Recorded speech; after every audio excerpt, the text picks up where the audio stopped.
Well, 2 Wants to Know is looking at gun statistics. According to the Pew Research Center, 4 in 10 U.S. adults say they live in a household with a gun, and 3 in 10 say they personally own a firearm. Of course, this is from a survey of people willing to make that information known, but really, there's no concrete way to know how many households have a firearm because there is no national database of gun owners. What we do have concrete numbers on are gun deaths. The Pew Research Center uses 2020 data. They say it is the most recent year for complete data.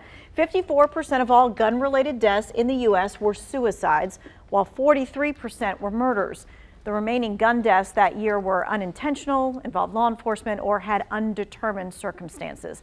Now, I want you to take a look at this graphic here because 2020 actually saw the highest total of number of gun deaths in the U.S., but that really doesn't take into effect all the population changes, right? So on a per capita basis, there were 13.6 gun deaths per 100,000 people in 2020. That's the highest rate since the mid-90s, okay, so you can see where the graphic is there, but it is well below the peak of 16.3 gun deaths, that's per 100,000 people, and that was in 1974. Now, since this time, laws were made, laws were reworked. A political science professor says guns and gun control is really complicated.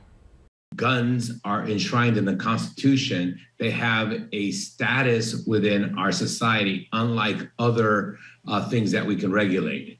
We can regulate automobiles, we can regulate all kinds of different things because they're not in the Constitution, and it gives Congress and state legislatures the ability to do that.